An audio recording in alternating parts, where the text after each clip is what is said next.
Hey everyone. सो हमने circulatory system के बारे में देखा था स्टार्टिंग में। तो उसके क्या थे, 3 कंपोनेंट्स है। कौन कौन से? हार्ट, ब्लड और ब्लड वेसल्स। तो हमने लास्ट वीडियोस के अंदर हार्ट को एक ब्रीफ वे के अंदर डिस्कस कर लिया है, और इस वीडियो के अंदर हम क्या डिस्कस करेंगे? ब्लड और इसके कंपोनेंट्स को डिस्कस करेंगे।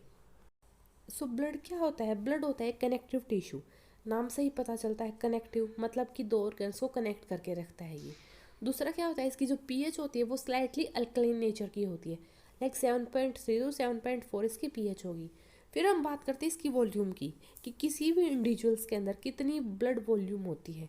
कि अगर नॉर्मल मेल की बात करें तो उसकी वॉल्यूम, ब्लड वॉल्यूम कितनी होगी? 5 to 6 लीटर होगी। अगर नॉर्मल फीमेल की बात करें तो उसकी ब्लड वॉल्यूम कितनी होगी? 4 to 5 लीटर होगी। जनरली लोग क्या बोलते हैं कि ब्लड वॉल्यूम किसी भी पर्सन के अंदर कितनी होती है? 12 ग्राम, 13 ग्राम। तो वो ब्लड वॉल्यूम नहीं होती, वो होती है एचबी, हीमोग्लोबिन। ब्लड वॉल्यूम किसी भी इंडिविजुअल्स के अंदर कितनी होती है? 5 to 6 लीटर के बीच में ही होती है। अब हम बात करते हैं ब्लड कंपोनेंट्स की, कि जो ब्लड होता है उसके अंदर कौन कौन से कंपोनेंट्स होते हैं। सबसे पहले होगा ब्लड प्लाज्मा, सेकंड पे होगा फॉर्म्ड एलिमेंट। फॉर्म्ड एलिमेंट्स के अंदर कौन कौन सी चीज़ें आ जाती हैं? जैसे ब्लड सेल्स हो गई, या फिर कुछ सेल फ्रेगमेंट्स हो गई, ये आ जाती है फॉर्म्ड एलिमेंट के अंदर। सबसे पहले हम बात करेंगे ब्लड प्लाज्मा के बारे में। तो ब्लड के अंदर क्या होता है? 45% तो होंगे फॉर्म्ड एलिमेंट्स, और जो 55% होंगे वो होगा ब्लड प्लाज्मा। अब हम देखते हैं कि जो ब्लड के अंदर से ब्लड प्लाज्मा को कैसे सेपरेट आउट करेंगे। तो कैसे करते हैं कि हम कोई टेस्ट ट्यूब ले लेंगे, उसके अंदर हमने ब्लड डाल लिया, तो या तो हम सेंट्रीफ्यूज करवाएंगे, या फिर अगर हम उस टेस्ट ट्यूब को 1 घंटे तक के लिए ऐसे ही रख देंगे, तो क्या होगा? जो ये ब्लड सेल्स होती हैं या फिर कुछ सेल फ्रेगमेंट्स होती हैं, ये क्या करेंगी? धीरे धीरे नीचे सेटल डाउन हो जाएंगी, और जो ऊपर जो फ्लूइड बचेगा, लिक्विड येलोइश जो फ्लूइड बचेगा, उसको हम बोल देंगे ब्लड प्लाज्मा। ठीक है। तो जो ब्लड प्लाज्मा होता है उसके अंदर जर्नली क्या होता है? 90 to 92% होता है वाटर, और 8 to 10% होता है सोल्यूट्स। सोल्यूट्स में मेनली क्या आ जाते हैं? प्रोटीन्स आ जाते हैं। ठीक है। प्रोटीन्स कौन कौन से? एल्ब्यूमिन, ग्लोबुलिन, और होते हैं फिब्रिनोजेंस। ठीक है। अगर इन प्रोटीन्स के फंक्शन की बात करेंगे तो देख लेते हैं कि जो एल्ब्यूमिन का फंक्शन क्या होता है? मेनली ब्लड वॉल्यूम को मेंटेन करना और ब्लड प्रेशर को मेंटेन करना। जो ग्लोबुलिन होता है उसका मेन फंक्शन क्या होता है? ट्रांसपोर्टेशन में, या फिर इन्फेक्शंस के अगेंस्ट उसको काम करवाना। जो फिब्रिनोजेंस होता है उसका मेन काम क्या होता है? ब्लड क्लॉटिंग में हेल्प करवाना। तो ये तीनों काम हो गए ब्लड, जो इनको बोल देते हैं प्लाज्मा प्रोटीन्स। ठीक है। एल्ब्यूमिन, ग्लोबुलिन और फिब्रिनोजेंस। और इसके अलावा कुछ जैसे सोल्ट्स, गैसेज, हार्मोन्स, विटामिन्स, ये भी ब्लड प्लाज्मा के अंदर पाए जाते हैं, बिल्कुल स्मॉल अमाउंट में होते हैं। ठीक है। तो ये तो हमने डिस्कस कर लिया था ब्लड प्लाज्मा। अब हम डिस्कस करेंगे फॉर्म्ड एलिमेंट। तो फॉर्म्ड एलिमेंट्स को होते हैं 3 टाइप की होती हैं। सबसे पहले होता है इरिथ्रोसाइट्स, जिसको हम बोल देंगे आरबीसीज। सेकंड पे होता है लिकोसाइट्स, जिसको हम बोलते हैं डब्ल्यूबीसीज। और फिर होता है प्लेटलेट्स। तो सबसे पहले हम क्या डिस्कस कर लेते हैं? आरबीसी को डिस्कस कर लेते हैं, जिसको हम बोलते हैं रेड ब्लड सेल्स। नाम से ही पता चल रहा है रेड ब्लड सेल्स, रेड। तो ब्लड के जो कलर होता है रेड होता है, वो किसकी वजह से होता है? आरबीसी की वजह से ही होता है। जो एवरेज जो नंबर ऑफ आरबीसी होंगी किसी भी इंडिविजुअल्स के अंदर, किसी भी पर्सन के अंदर, वो कितनी होगी? 40 to 60 लाख होंगी पर माइक्रोलीटर ऑफ द ब्लड। देखो, जो आरबीसी होती है उसके पास क्या होता है? एक ऑक्सीजन कैरिंग प्रोटीन होता है, जिसको हम बोल देते हैं हीमोग्लोबिन। और जो हीमोग्लोबिन होता है उसी की वजह से क्या होता है? ब्लड का कलर रेड होता है। और दूसरा क्या होता है कि जो हीमोग्लोबिन के पास क्या होती है? ऑक्सीजन को मतलब बाइंड करने की कैपेसिटी होती है, कि जो एक हीमोग्लोबिन है वो 4 ऑक्सीजन को बाइंड कर सकता है। ठीक है। तो हीमोग्लोबिन क्या करेगा? पूरे ब्लड के अंदर, पूरी बॉडी के अंदर ब्लड का ट्रांसपोर्ट करवाएगा, जिससे ऑक्सीजन का ट्रांसपोर्ट भी हो जाएगा पूरी बॉडी के अंदर। आरबीसी का मेन फंक्शन क्या होता है?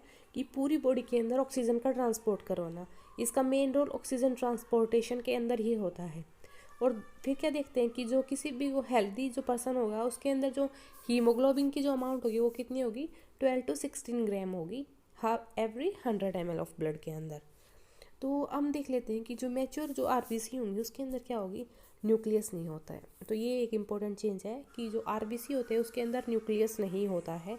जो अर्ली स्टेज होगी आरबीसी की, जब वो यंग स्टेज में होगी तब उसके अंदर न्यूक्लियस होगा, लेकिन जब वो मैच्योर हो जाएगी तो उसके अंदर न्यूक्लियस एब्सेंट हो जाएगा।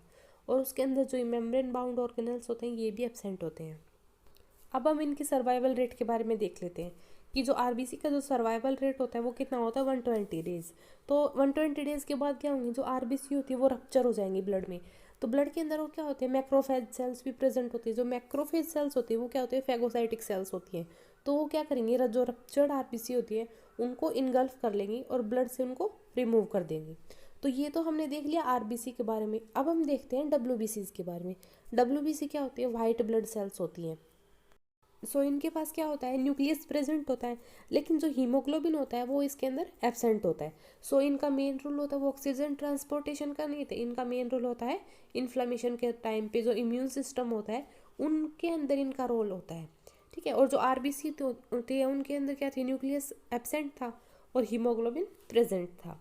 जो डब्ल्यूबीसी होती है वो पर माइक्रोलीटर ऑफ ब्लड में कितनी होंगी, 5000 to 10,000। और आरबीसी वो कितनी थी, 40 लाख to 60 lakhs। ठीक है, अब देखते हैं कि जो डब्ल्यूबीसी है वो फर्दर फिर से दो टाइप की होती है। एक तो होगा ग्रैनुलर, एक होगा ए ग्रैनुलर। नाम से पता चल रहा है ग्रैनुलर्स मतलब इसके अंदर क्या होते हैं, ग्रैन्यूल्स होंगे, और ए ग्रैनुलर्स मतलब इसके अंदर ग्रैन्यूल्स नहीं होंगे। तो जो ग्रैनुलर्स होती है उनको डिस्कस कर लेते हैं। जो ग्रैनुलर्स होती है वो फर्दर फिर से तीन टाइप की होती है। एक तो होगा न्यूट्रोफिल, एक होगा इओसिनोफिल, एक होगा बेसोफिल। सबसे पहले हम बात कर लेते हैं न्यूट्रोफिल्स की। जो न्यूट्रोफिल्स होती है वो स्मॉल होती है और इवनली डिस्ट्रीब्यूटेड होती है। और सबसे ज़्यादा जो सेल्स की जो अमाउंट होती है वो सबसे ज़्यादा न्यूट्रोफिल्स की होती है, 65%। ठीक है, और अगर इन्फ्लामेशन साइट अगर कोई भी हमारे बॉडी के अंदर इन्फ्लामेशन हो जाता है तो जो इन्फ्लामेशन साइट पे सबसे पहली जो सेल्स जहाँ पर वो आएंगी वो होती है न्यूट्रोफिल सेल्स। ठीक है, और इनका जो न्यूक्लियस होता है वो 3 to 5 लोब्स होता है। लेकिन अगर ओल्ड एज की बात करें तो न्यूक्लियस होता है वो मल्टी लोब्स का हो जाता है, बहुत सारी 3 to 5 नहीं और बहुत सारी लोब्स हो जाती है। इसीलिए हम इन सेल्स को बोल देते हैं पॉलीमॉर्फो न्यूक्लियर ल्यूकोसाइट्स। ठीक है, तो ये तो हो गया न्यूट्रोफिल्स। ये याद रखना कि सबसे पहले जो सेल्स इन्फ्लामेशन साइट पे आएंगी वो कौन सी होंगी, न्यूट्रोफिल सेल्स। अब हम बात करते हैं बेसोफिल सेल्स के बारे में। तो ये क्या होती है, ये जो मास्ट सेल्स होती हैं उनके बिल्कुल सिमिलर होती है। इनका मेन जब ये क्या करती है, मेन इनका रोल किस में होता है, एलर्जिक रिएक्शंस के अंदर होता है। ठीक है, ये क्या करेंगी, हिस्टामिन को या हिपेरिन को क्या करेंगे, सिंथेसाइज करेंगे और स्टोर करके रखेंगी। और जो हिस्टामिन्स होते हैं वो क्या करते हैं, वो एलर्जिक रिएक्शन प्रोड्यूस करवाते हैं। और जो हिपेरिन होता है, हिपेरिन क्या होता है कि एंटीकोगुलेंट्स होता है।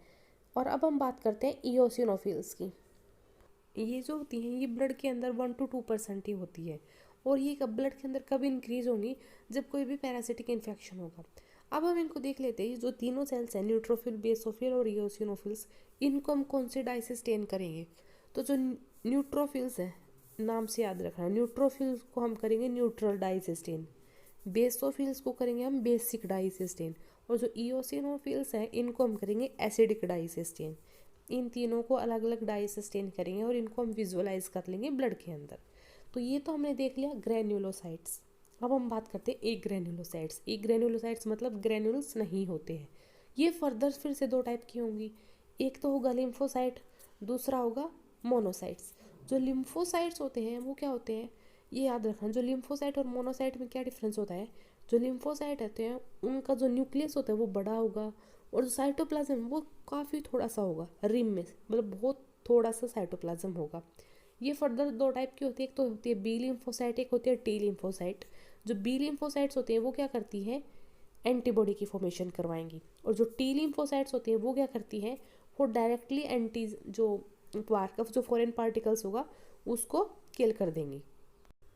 और जो मोनोसाइट्स होती हैं इनमें क्या होता है, इनका जो न्यूक्लियस होता है वो छोटा होगा और जो साइटोप्लाज्म होगा वो काफ़ी बड़ा होगा।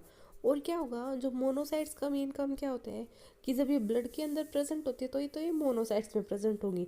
लेकिन जब ये टिश्यू के अंदर चली जाएंगी तो टिश्यू में क्या हो जाएंगी, ये डिफ्रेंशिएट हो जाएंगी मैक्रोफेज में। तो अगर हम देखें कि जो मैक्रोफेज कहाँ से ओरिजिनेट होगी, वो होगी मोनोसाइट से ओरिजिनेट। ये हमने डिस्कस कर लिया है डब्ल्यूबीसीज को। तो डब्ल्यूबीसी क्या होती है, दो टाइप की होती हैं, एक होती है ग्रैनुलर, एक होती है ए ग्रैनुलर। जो ग्रैनुलर होती हैं वो फर्दर फिर तीन टाइप की होंगी, न्यूट्रोफिल, बेसोफिल, इओसिनोफिल्स। और जो ए ग्रैनुलर्स है वो होंगी दो टाइप की, एक होगा लिम्फोसाइट्स, एक होगा मोनोसाइट्स। अब हम बात कर लेते हैं प्लेटलेट्स की। इनको हम थ्रोम्बोसाइट्स भी बोल देते हैं। और जो प्लेटलेट्स होती हैं ये क्या होती है, सेल फ्रेगमेंट्स होती हैं, ये होल सेल नहीं होती, फ्रेगमेंट्स में होती हैं। और ये कहाँ से ड्राइव्ड होंगी, ये होगी मेगा कैरियोसाइट्स से। और जो इनकी अमाउंट होती है प्लेटलेट्स की ब्लड के अंदर वो कितनी होगी, 1,50,000 to 4 लाख के बीच में होगी। अगर इनकी लाइफ स्पेन की बात करें तो कितनी होगी, 5 to 9 days होगी। और ये मेन कम प्लेटलेट्स का मेन काम क्या होता है, ब्लड के कोगुलेशन में हेल्प करवाना। अगर आप देखोगे कि जो वो कैंसर पेशेंट होते हैं उनके अंदर प्लेटलेट्स कम हो जाती हैं, तो तभी तो वजह से हम देखते हैं ना कि उनका घाव नहीं भरता है। तो वो इसी वजह से नहीं भरता है क्योंकि उनकी प्लेटलेट्स कम हो जाती है। और इनका काम क्या होता है प्लेटलेट्स का, मेनली घाव को भरना, कोगुलेट करना। कोई भी जैसे घाव हो, कोई भी इन्फेक्शन हो गया तो अगर वो हमें बाहर से अगर जैसे कोई भी चोट लग जाती है तो कुछ टाइम बाद क्या होता है वो घाव भर जाता है। तो वो घाव किसकी वजह से भरता है, वो प्लेटलेट्स की वजह से ही भरता है। और कैंसर पेशेंट्स के अंदर देखते हैं कि वो घाव नहीं भरता है क्योंकि उनके अंदर प्लेटलेट्स कम होती है।